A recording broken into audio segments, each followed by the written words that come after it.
এবং যাকাত প্রদান করো। কি করতে বলছেন? আল্লাহ পাক রব্বুল আলামিন সালাত কায়েম করতে বলছেন, যাকাত প্রদান করতে বলছেন। ওমা তুকদ্দিমু লিআনফুসিকুম মিন খাইরিন তাজিদুহু ইনদাল্লাহ। এবং দুনিয়া থেকে তোমাদের ভবিষ্যতের জন্য, আখিরাতের জন্য যা কিছু পাঠাবে, আল্লাহ পাক রব্বুল আলামিনের নিকটে তার উত্তম কিছু পাবে। ইন্নাল্লাহা খাবীরুম বিমা তা'মালুন। আল্লাহ তাআলা সব কিছুর খবর রাখেন, যা কিছু তোমরা করো। আল্লাহ সব খবর রাখেন, আমরা কি করতেছি দুনিয়াতে সব বিষয়ে জানেন। আল্লাহ পাক রব্বুল আলামিন কোরআনে কারীমের ভিতরে এভাবে 82 স্থানে নামাজের আলোচনা করেছেন। নামাজ বড় গুরুত্বপূর্ণ একটা ইবাদত। রাসূলুল্লাহ সাল্লাল্লাহু আলাইহি ওয়াসাল্লাম হাদিসের ভিতরে বলেন, বাইনার রাজুলি ওয়া বাইনাশ শিরকি ওয়াল কুফরি তারকাস সালাহ। কাফের মুশরিক এবং মুসলমানদের ভিতরে পার্থক্যকারী একমাত্র মানদণ্ড হচ্ছে সালাত।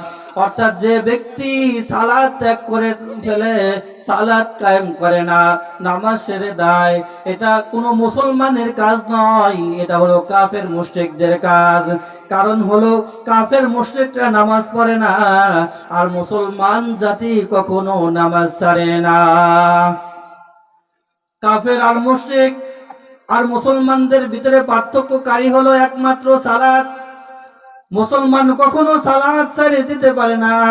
তবে কোনো মুসলমান যদি নামাজ না পড়ে, সালাত কায়েম না করে, তাহলে তাকে কাফের বলা যাবে না, বরং সে হলো ফাসিক এবং গুনাহগার।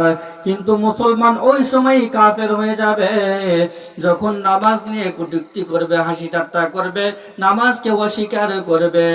এই জন্য ভাইরা আমার, বন্ধুরা আমার, মুসলমানের স্বভাব নামাজ ছেড়ে দেওয়া নয়, কাফের মুশরিকদের স্বভাব হলো নামাজ ছেড়ে দেওয়া।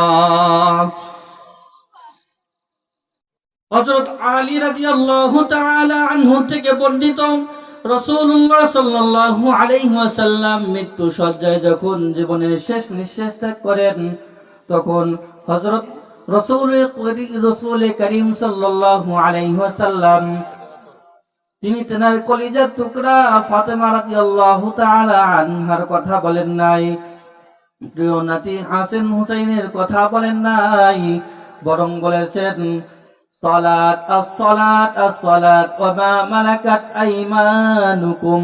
তোমরা নামাজের ব্যাপারে যত্নবান হও, সচেতন হও এবং স্বীয় অধীনস্থ গোলামদের ব্যাপারে আল্লাহকে ভয় করো।